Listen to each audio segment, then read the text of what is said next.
Okay, so welcome to the presentation titled Blood Flow Restriction Training, a tool for your practitioner toolbox. Today I'm just going to provide for you a very brief overview of this entire training modality, all the way from the history, a little bit of science, physiology, protocols, devices, and tips and tricks, and how you can use this as a tool for your toolbox, whether you're a strength coach, a physical therapist, a fitness trainer, or a rehab specialist. So let's dive in. So a little bit about me, who is your presenter. My name is Susie Lachowski-Glass. I have a doctorate in exercise physiology. I'm a certified strength and conditioning coach. I own this training company called Glass Training and Education, where I provide a lot of blood flow restriction training, education, and content for you. I'm a founding director, assistant professor of the Division of Exercise Science and the Center for Sport Physiology and Exercise Testing at American International College. I'm a core faculty member for the Division of Physical Therapy, as well as an American Heart Association instructor, a blood flow restriction training educational leader in the field, as well as I'm a consultant, coach, and specialized trainer. A little more background into the blood flow restriction training educational content that we provide. I have over 10 years of blood flow restriction training experience, all the way from research, clinical case studies, and application. I do have a full comprehensive certification course, which is an 8-hour full day course, which is given CEUs by the APTA, BOC, as well as other organizations. And I really wanted to take an unbiased look into the modality. That's the reason I've created a comprehensive course. We have live stream courses, as well as a new online comprehensive course, as well as, like I said before, we wanted to take an unbiased look into the modality, because some of the terminology and things can be a little confusing out there. So I'm going to provide a decent overview of what this training modality is and how it could be a potential tool in your training toolbox. All right, so let's just dive in right away and talk about what is blood flow restriction training. Many of you probably know what it is. Maybe some of you even use it or have heard of it, or just like, it's not for me, or maybe you want to know a little bit about it. So let's just kind of dive into what I like to define it as. This is the restriction or alteration of blood flow patterns within the muscles or a group of muscles by the use of a band or a cuff. And you're going to place the band or the cuff proximal on both limbs. So on the upper extremity, right below that deltoid insertion, you can see that picture right there. And on the lower extremity, as high as you can go on the limb, right under that gluteal fold. And the premise is you can exercise at very low loads or low intensities. Think 20 to 30% of your 1 rep max. Again, so very low loads. But what's going to happen is, by altering blood flow patterns, we can elicit very similar physiological responses as if we were exercising at a higher intensity or higher load. So think 70 to 85% of your 1 RM. Again, similar, not always eye for eye, but we can attain similar hypertrophy and strength results as if we were doing that in just a totally different way. Sounds too good to be true? A little bit sometimes, but let's head on into a little bit more of this. Let's define it. What do we want to do? We want to allow some arterial blood flow into the muscles or the muscle bellies, but we want to restrict venous outflow. So we're really manipulating venous outflow, and you want to do so by a restriction of a band or a cuff. We do want to avoid complete occlusion of the limb to the blood flow to the limb to the group of muscles for long periods of time. All right, so we want to safely restrict and alter blood flow patterns to elicit a number of physiological responses, but we don't want to completely shut off blood supply to the limb for a long period of time. So let's see, what are some benefits to blood flow restriction training? What has been researched over the past few decades? We have seen an increase in muscular strength, increase in muscular hypertrophy, reduced muscular atrophy, enhanced resting and fat metabolism, increased muscular endurance, reduction of pain, improves quality of life, improved power output, increased protein synthesis, improved cardiovascular fitness, diminished muscle damage, enhanced neuromuscular recruitment, and improved bone density. So there's a multitude of benefits from using this modality correctly. So why is this modality important to learn about? I'd like you to think about some things out here. Can all patients or clients lift heavy weights? Does everyone have access to full equipment? Let's think about exercise preference. Does everyone want to lift, heavy weights or exercise intensely? Time, how many of you have heard that your patients or clients just don't have enough time to exercise, right? So this is actually a pretty efficient modality as well. And also, again, this could just be a tool for your training toolbox, whether, again, you're a sports medicine professional or you're a strength coach, a fitness coach or something. This doesn't necessarily replace any sort of rehab modality or exercise modality or progressive resistance training overload or other periodization models. This is just something else to have in your back pocket that you could use in certain situations or enhance your clients or your patients' outcomes. So I just wanted to make that a note heading into this modality. Okay, so where did this all begin? This actually began in Japan by a man named Dr. Sato back in the late 60s. He actually had an epiphany sitting in a funeral position called the Seiza position, where he actually limited blood flow to his lower extremities. And he had felt that when he stood up, that he had just performed an exhaustive strength training workout. He was a bodybuilder, and then he had figured out that, okay, I must have manipulated or altered blood flow somehow in order to feel this exhaustive just sitting down. So he ended up finally putting his theory to the test when he got a knee injury as well as an ankle injury and did some experimental BFR with isometric type of exercises on his limbs, and he healed very quickly and rapidly. So then that kind of set him out on the next few decades to perfect this modality. It is called in Japan Katsu. So if you see Katsu, just means additional pressure, and it is the original BFR modality as well. So that's kind of where it all came from, but I don't want to spend too much time on that. Here is a blood flow restriction or a blood flow modification history timeline. We see Dr. Sato had his epiphany here, created various devices and perfected them over the last few decades, introduced them to the University of Tokyo into rehabilitation, as well as bodybuilding, and then also created Katsu master disciples as well. So I am technically a Katsu specialist as well through their system here. So, and then now we're heading into the present day. So BFR present day, we use it in rehabilitation settings and fitness settings, and it's taken on a few different forms here with the different types of devices we use and techniques we use. Again, we don't have so much time in this brief presentation to go through all of that. That's why we dive in a lot more so in like a full comprehensive course or a full day educational event, but just to provide you some examples of where it is today. We have it in a rehab setting, fitness setting, and a number of different sports medicine applications. You can actually utilize it post-surgical or pre-surgical, even when you can't move. You can actually utilize things such as e-stim with altering blood flow patterns. Again, we can use it with rehabilitation as well as strength training and fitness training. So where are we headed with this modality? So there's been a ton of great research the last couple decades. We can see it coming strongly through into the fitness and industry or the Gen Pop area. We definitely see it heavy in the sports and rehabilitation world. However, it is gaining a lot of traction with cardiac rehab, especially in Japan right now. They're using a lot of Katsu with cardiac rehab. You can see it with a lot of neuromuscular disorders are emerging, and various devices are produced and being used. So that's a big part of our comprehensive education is usually we talk about the varying devices and the techniques used so you can best understand what's best for your practice or what you could choose there. So what's important to note that is a lot of individuals I come across say, okay, this is really just for the rehabilitation world. I can really see it kind of bridging the gap from injury to back on the field or post-surgical, which it is. There's a ton of great information out there and great application for those populations. However, there is a number of different areas we can utilize this training modality with as well to enhance performance or health and wellness outcomes in general. All right, so understanding the terminology, there's different terms out there like blood flow restriction training, Katsu, blood flow modification training, limb occlusion pressure or arterial occlusion pressure.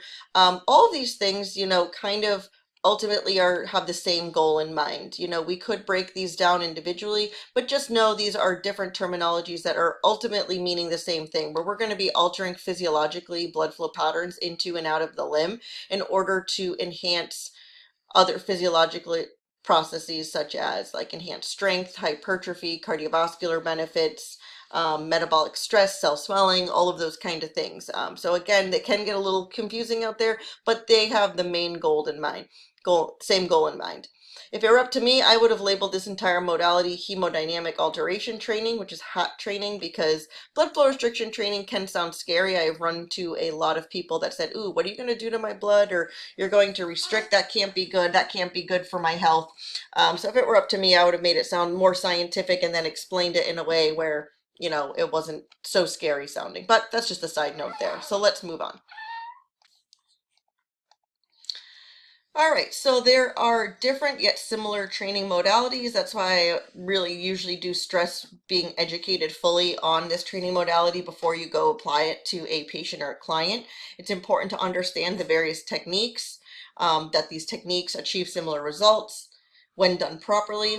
It's important to understand the differences in equipment used, and sometimes there is depending on the equipment used, it's more of a scientific or versus a holistic approach discussion. Sometimes those have to occur. But let's head here next into BFR physiology and what this is all about and what is happening in a nutshell to us, to our vessels, as well as to venous return to the heart and so forth. So let's just dive in a little bit to the BFR physiology aspect.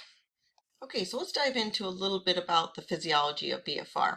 If you remember with the size order principle, the higher the force production or the heavier the load that we place our body under, the larger muscle fibers we're going to activate. So those type 2X or those type 2B muscle fibers, which are associated with that large alpha motor neuron.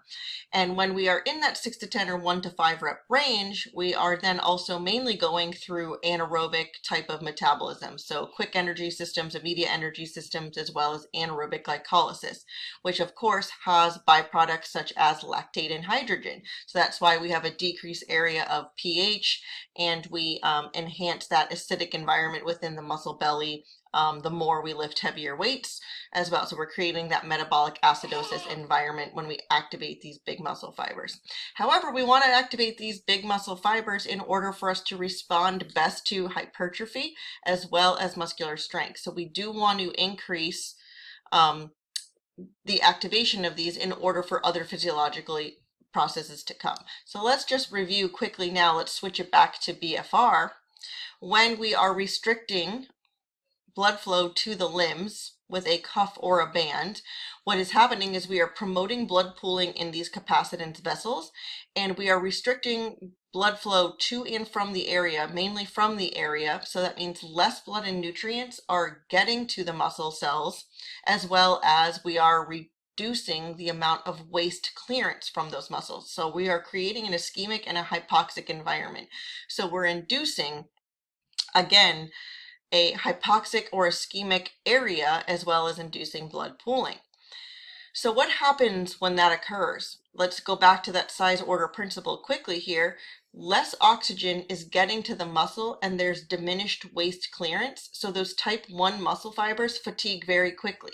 So our type 1 muscle fibers love aerobic metabolism, which utilizes oxygen. So if we're starving the muscles of the nutrient it wants, they are going to drop out quickly. So then in order for us to keep exercising, even though it's at low loads, what do? We have to activate our next order motor unit. So our type 2As, then eventually our type 2Bs or our type 2Xs.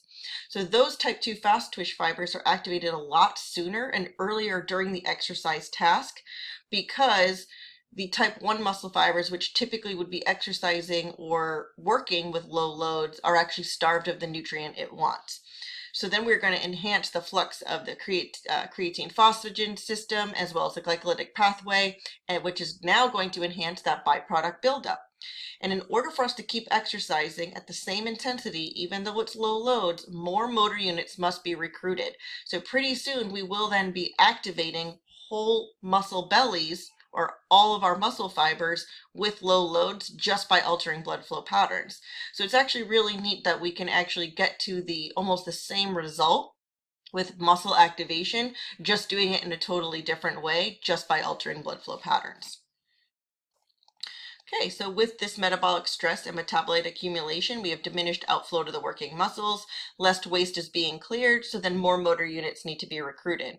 And just as a quick side note, we have, as we know with muscle fiber cross-bridge cycling, that calcium is a huge player. When it attaches to troponin, it creates that conformational shift of that tropomyosin strand out of the way, so myosin can grab onto actin and we can create that power stroke. But what occurs here, as when we are creating an acidic environment, the more hydrogen that is being produced, it actually competes with troponin, hydrogen competes with calcium for that binding site on troponin. So the more of those binding sites that are taken up by hydrogen now, those muscle fibers are going to trail off, and that's why we have to keep also activating those type 2B muscle fibers, which is kind of neat. So here's our normal recruitment pattern off to the left, and then our BFR recruitment pattern. Just those of you who are visual, I like to kind of provide this example for you. So typically with low weights, low loads, we are really just activating warm up. We're activating those type 1 muscle fibers. As we start increasing the weight slightly, we have to call upon a little bit bigger muscle fibers and alpha motor neurons to produce a little bit more force. So here we go, we're producing more force, those type 2As. And then lastly, we are adding a lot of weight on, so think about being in the 4 to 5 rep range here. Heavy weights, now we are fully activating those type 2X muscle fibers. We want to activate these big muscle fibers again to enhance all of the physiological mechanisms of muscular hypertrophy as well as strength. So now let's look over the recruitment pattern over here. We're going to use the same weight. We're just going to use higher amounts of reps and shorter rest periods in between, because again, we want to allow that venous blood pooling and the diminish of waste clearance to occur. So with that being said, as we continue to exercise that first set, right, we have not induced enough blood pooling or an ischemic environment enough yet, but as we continue on, now we are. So now those type 1 muscle fibers are going to fatigue, like we just talked about, have to activate those type 2A muscle fibers, and then eventually, by the end of our second set, heading into our third set, we're going to be activating those type 2X or those type 2B muscle fibers, all utilizing that same low weight, low loads, but just higher repetitions and shorter rest periods in between sets. And over here, all we're doing is altering blood flow patterns to get to the same result. So then this is a really good diagram to kind of visualize it for you.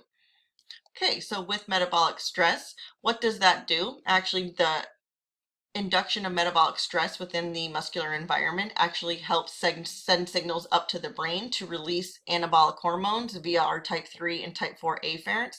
So growth hormone is released from our anterior pituitary gland systemically throughout our entire body, and then eventually IGF-1 is also released from the liver systemically as well, and then goes and helps heal and rebuild muscle tissue. Again, not a direct link to hypertrophy, but more of an indirect link, but it also helps with protein synthesis and overall health and wellness physiologically as well.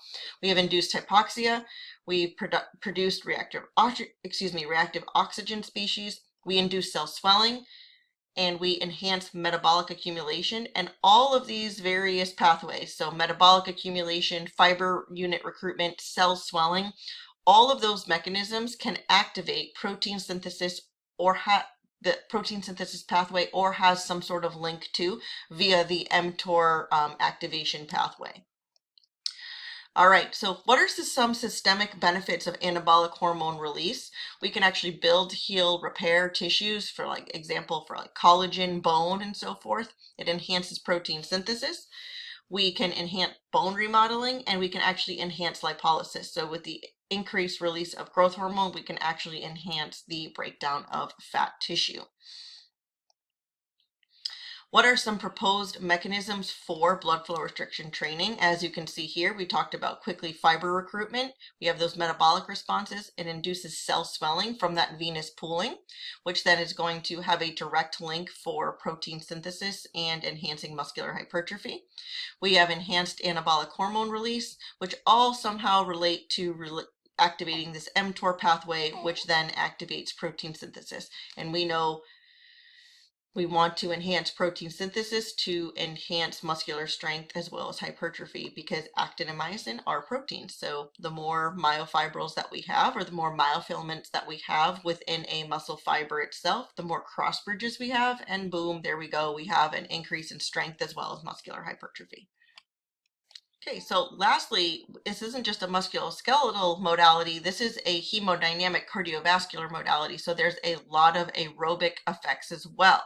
So just quickly, just so you know, before we really head into for some protocols or what you need to look out for if you were to ever apply this, using BFR with say like walking or cycling, or just what's happening from a cardiovascular perspective, I wanted to show you this diagram. We are decreasing arterial blood flow if you're using a rigid pneumatic system. So therefore, we're going to decrease venous return. When we decrease venous return to the heart, that means stroke volume is going to be compromised. When that is compromised, what has to happen in order for us to maintain cardiac output? We have to increase heart rate, right? Because cardiac output equals heart rate times stroke volume. So in order for us to maintain or even kick up cardiac output a notch, we have to drastically increase heart rate. So what's important to note here is that we are altering myocardial physiological mechanisms, and you need to know that your patient or client's heart rate is going to get jacked up pretty quick and pretty fast. Obviously, our minute ventilation increases. We have something that's called an increase in VEGF. So VEGF is vascular endothelial growth factor. The increase in production of that enhances capillary density. So then that's actually going to enhance blood flow to and from the muscle cells with chronic BFR use. Okay, and then once we stop BFR, we're going to enhance venous return, enhance your stress, stroke volume. Nitric oxide will be released, which also enhances blood flow to and from the muscle cells. And then we also have an increase in end diastolic volume, and therefore at the end of the day, an increase in AVO2 difference. And once we exercise chronically with BFR with this, we can enhance our VO2, so our maximum oxygen consumption. Again, this is a really quick overview of this, so we could dive into this a lot more, but wanted to explain what's happening from a cardiovascular standpoint as well quickly, just to give you a quick snapshot of what's going on there. Okay, so let's head into some really brief protocols of what you would use with blood flow restriction training. Because we're using low loads and low intensities, we want higher amounts of reps and shorter rest periods in between sets, because that allows us for a diminished waste clearance and allows us for that metabolic waste buildup, which is what we want to induce all of those physiological responses that would occur. So typically what you're going to be using with someone would be anywhere between 3 to 5 sets. And there's a lot of different protocols out there. You could use reps or time until muscular failure. You could do the 30-30-30 rule, which would be pretty much 30 reps with 30 seconds rest in between sets, and then continue on with 30 reps, 30 seconds, 30 reps, and so forth. Also pretty standard out there is the 30-15-15-15 rule, which is 30 reps for the first set, and then you do 30-second rest in between with a subsequent 15 reps per set again. So really what you really want at the end of the day is metabolic fatigue. We want to induce cell swelling and metabolic fatigue, which is going to be very tiring for the individual. So even though we're exercising at low loads, low intensities, it's going to be very metabolically taxing. This is a difficult modality to use, so that's why it's important for you to do it on yourself first, or to practice with it before you apply it with anyone else. You want to use something with like a 20 to 50% of your 1 rep max. Again, low loads, there's really no added benefit in lifting heavier weights with BFR, because heavier weights are going to induce higher amounts of mechanical damage, and that's we don't want to do that with BFR as much. So that's why we can use BFR much more frequently, because there's less recovery time in between sessions. Typically, you want to do a 30 to 60 second rest in between sets, because again, it allows for diminished waste clearance and allows for waste buildup more so to occur.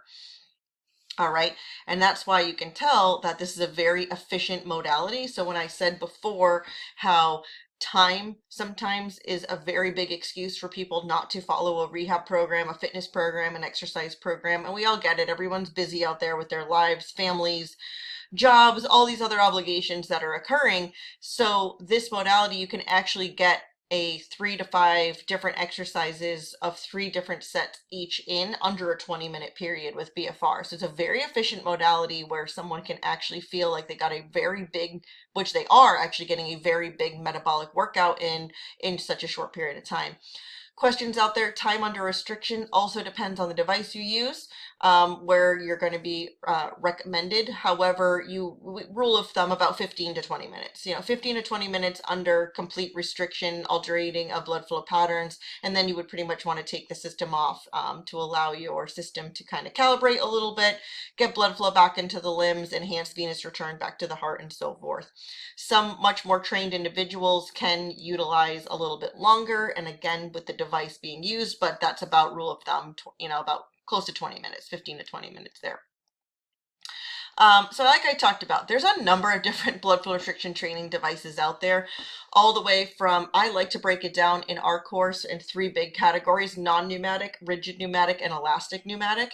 And at the end of the day, they have very similar goals to induce all of those physiological responses. So really doesn't matter, as long as you're using a reputable, safe device, as long as you're well trained in that device, you can really produce some really good results for your patients or clients. Now, does comfort matter? Width of the cuff matter? Elastic versus rigid? Yes, all of that. There's little differences and nuances. So it's just really important here to kind of show you that it's important to be educated on all these. Again, in our course, we actually use all of these devices and show you the differences and really break down what potentially could be best for you in your practice, or you could have a multitude of them. But just wanted to show you there are so many different options out there, but just make sure you are using a safe and reputable device while you're having them perform this blood flow restriction hemodynamic changes, and you'll see some really good reproducible results with your clients and your patients. So at the end of the day, when blood flow restriction training is performed with a reputable device safely and effectively, positive results can and will occur. So that's all we're going to touch upon in that segment there, because we could be forever talking about that. Okay, so what are some practical applications to blood flow restriction training? We've talked about that we've seen it in the sports and rehabilitation world, the fitness world, now the cardiac rehab world, neurological conditions, gen pop, right? A lot of people might think, okay, prehab and rehabilitation is the only section, but it's not. But it is a very big area where it has a very large impact in mitigating the atrophy effects of disuse. So we've seen other clients that my colleague and we've worked with all together or collaborated with, post ACL reconstruction, olecranon avulsions, distal bicep tendon repairs, patellar-chondral implants, severe post-severe tibial plateau fractures, right? There's a lot of different rehab and prehab conditions we can utilize BFR with to help, like I said, mitigate the disuse atrophy effects, as well as try to maintain muscle mass and strength the best we can. This is a really cool example I wanted to provide for you, and I got permission from Katsu Global in order to put this into the presentation. There was a USA long jump skier for us called Todd Lodwick, and he had a very large injury 5 weeks prior to the Sochi Olympics. And this is what happened to his shoulder. When he fell, he tore his rotator cuff and completely busted up his humeral head. If you want to take a peek there, it's pretty gruesome. All right, so what they decided to do, Katsu actually utilized BFR modalities on Todd, and pretty much almost every day on his lower extremities, as well as his unaffected limb, upper extremity limb, and as well, as long as his arm was safely put in place and his shoulder was stabilized, he was able to actually, do some like squeezing type of exercises on the affected limb. However, the point was, for the next few weeks, he was just utilizing BFR training to get that huge systemic response to heal the humeral head, because the operating surgeon said he would not allow him to jump in the Olympics, which were just 5 weeks away, if his humeral head was not healed completely. So he needed to heal quick and fast in order for us to jump. So just think about it from a practitioner standpoint. Think about, or excuse me, an athlete standpoint. Imagine training for 4 years and then about 4 to 5 weeks before the Olympics, you were not able to compete in your event because you have sustained a pretty intense injury. So they used Kapsu training on him every single day, very high octane athlete, just to try to see if they could heal this bone quickly. And this is what happened. This is now 4 weeks post injury. I know I don't have as fancy of a picture as before, but look how much, still got some healing to do, but look at that humeral head now.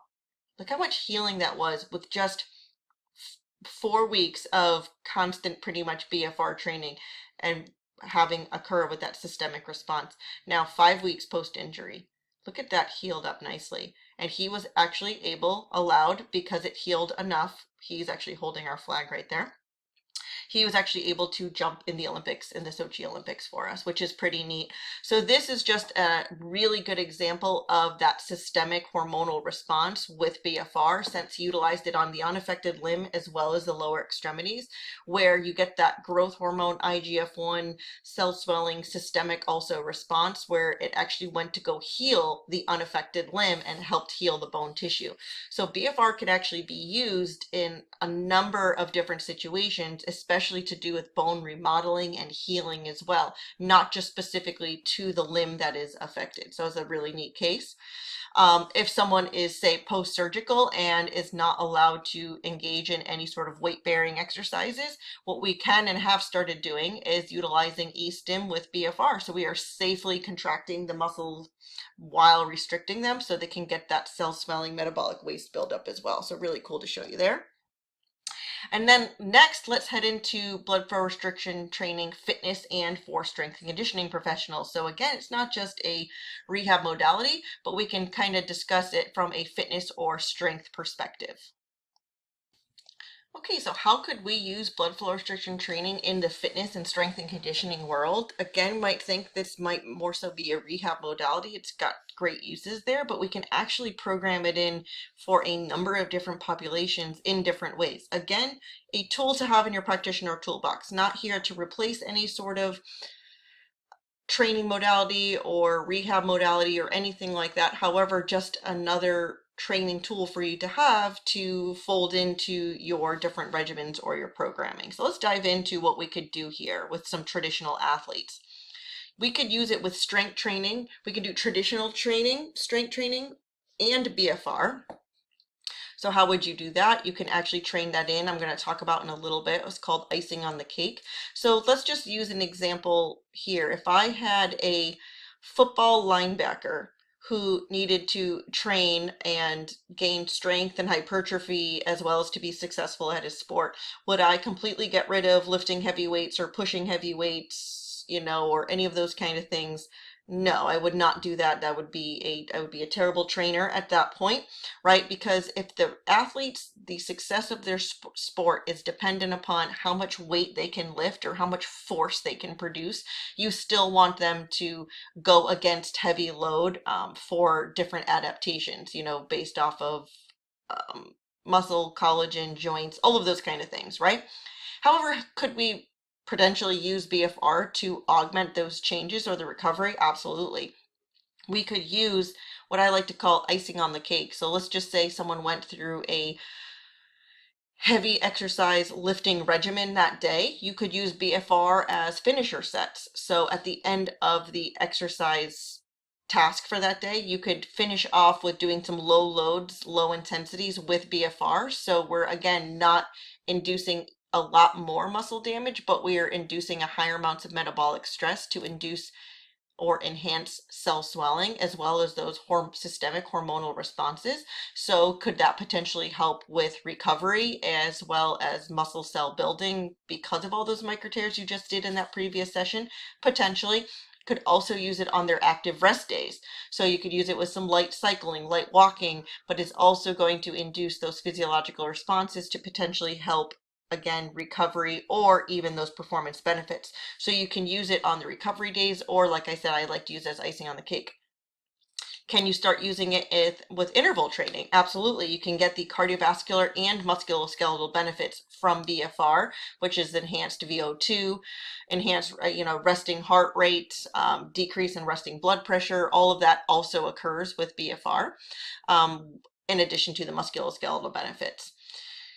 Like I already touched upon, BFR and recovery, and I want you to just think about from here, how could we program it even further into traditional athletes? Just kind of wanted to give you some food for thought as we head into the last section here.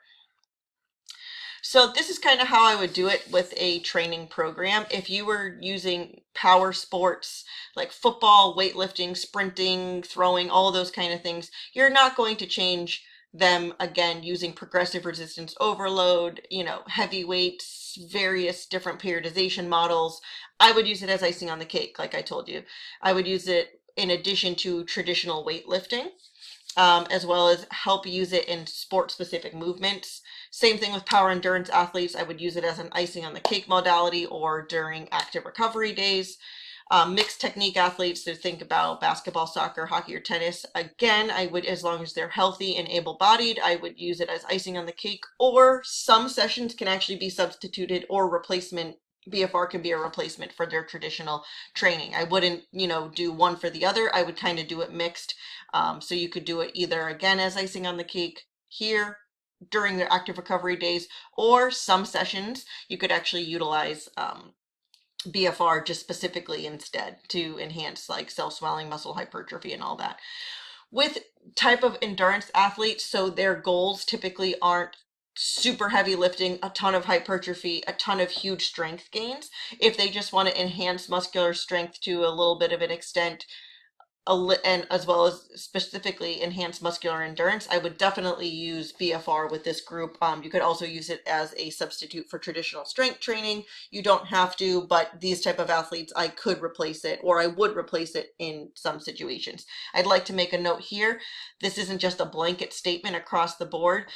I take each individual athlete or Gen Pop individual I work with, and take them case by case and utilize the programming what's best for them, especially when it has to do with BFR. So what's really neat about this modality, and the point of this slide, is that you can actually be super creative with your patients or your clients using BFR. And as long as you do it safely and effectively, you're going to see some really good health and performance benefits. So I have used BFR all the way from someone who is post ACL rehab. She graduated from ACL rehab, but she was still extremely atrophied. She had zero agility, ability, muscular endurance was greatly decreased. So I considered myself more of a strength therapist at that point. So we really needed to build up muscular hypertrophy, strength, and endurance.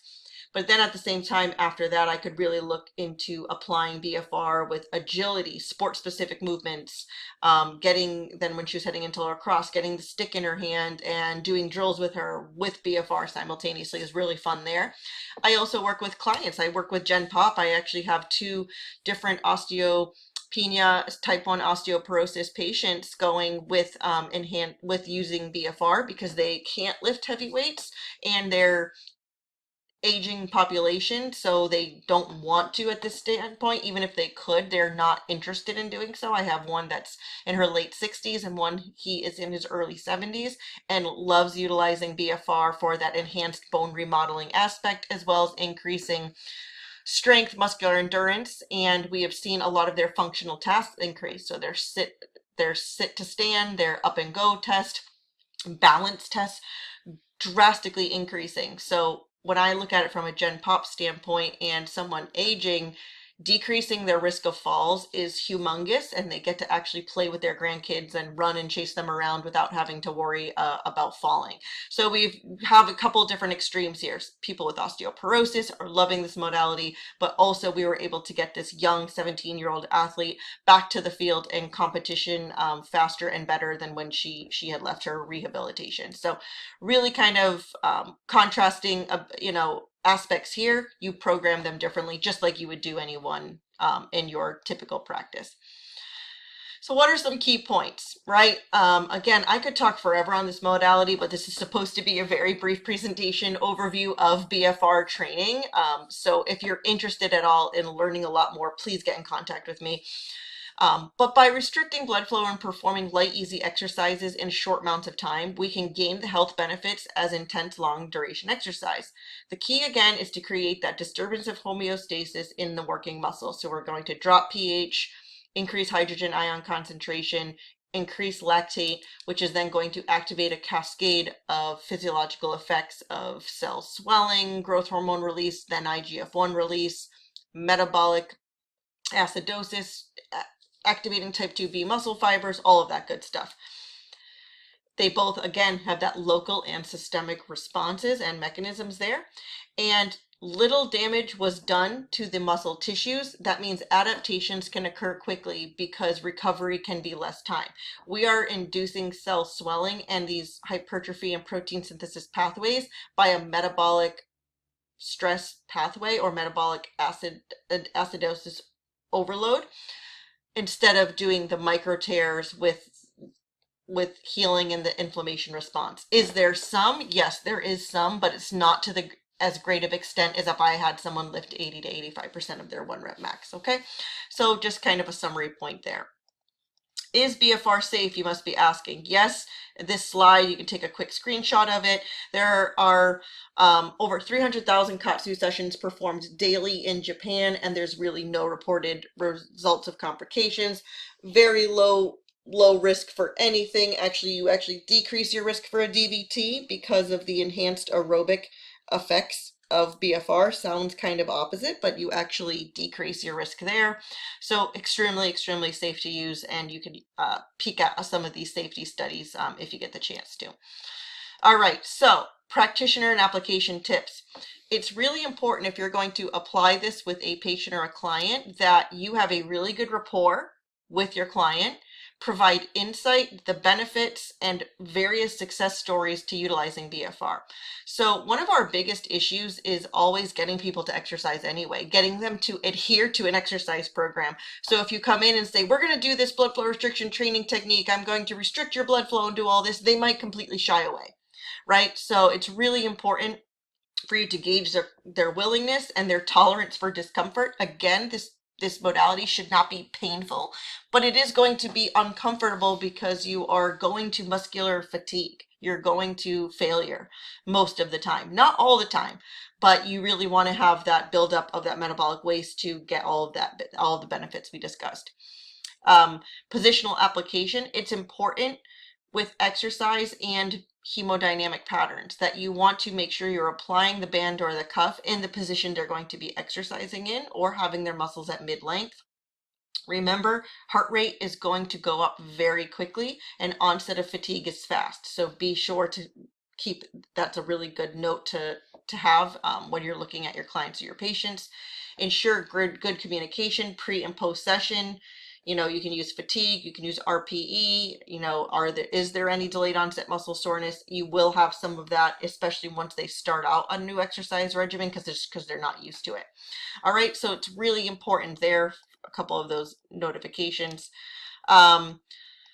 Lastly, for some tips here, make sure the patient is very well hydrated and has eaten something. Again, we're manipulating venous return. So then heart rate is drastically going to increase. So we don't want to have bouts of syncope, right? So we want to make sure they are well hydrated. We don't want a viscous blood getting pumped through their system and then decrease venous return, because then we're going to put them at a disadvantage there. Not only from a potential fainting standpoint, but from an exercise tolerance standpoint, the session just might end a lot sooner and you're not going to get the most benefits out of that session that you possibly could. Okay. Compression shorts or shirts, sometimes it's a good idea. People don't like looking at their veins distending or bulging. Plus, with the bands or depending on the cuff you use, it actually might be slightly more comfortable if you use a tight compression shirt or compression shorts to place the band over. Might just be for comfort purposes.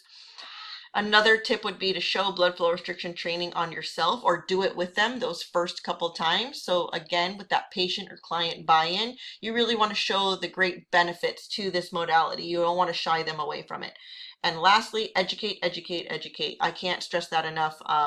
You know, educate yourself on the modality. Make sure you're well versed in knowing all the physiological effects that are occurring especially before you go apply it to a athlete, patient, client, gen pop, or even to yourself. Very important that you really know the pros, the cons, the safety. Again, we had no time to go into all of these factors here. I do go over an 8-module complete comprehensive course with hands-on application aspects to each one of these, but I really hope that this gave you a really good overview of some really good benefits of what you could use as if you were to think about adding BFR into your practitioner toolbox. A lot of different really good applications we could have this for. And then lastly, educate your patients, your clients on this. Make sure when they ask you questions, you have the answers. And if you don't have the answers, you can easily find the answers or figure them out. Because again, we want them to buy into this, especially if they can get some benefits from it. The first thing is that we, as exercise science professionals, sports med professionals, health and wellness professionals in general, we have to, encourage a healthy lifestyle. And typically that involves, healthy nutrition, behavior, emotional health, as well as physical health. So getting someone to exercise right off the bat can be difficult as it is. So introducing the modality, ease them into it before you kind of go all really gung-ho or balls to the wall with it, so to speak. So that's just a couple little tips and tricks there. So I just want to thank you for being here with me and with this presentation today. I hope you enjoyed this very brief overview of the blood flow restriction training modality. I absolutely love it. I think there's a time and a place for different athletes, different populations where you could program it in. And I love having this as a tool in my practitioner toolbox as well for all these different populations. So if you'd like to connect with me, please follow me on Instagram, at Dr. Susie Lachowski, or email me glasstrainingandeducation@gmail.com. I would love to connect, answer any of your questions, or see you in the future. All right, thanks so much. Bye.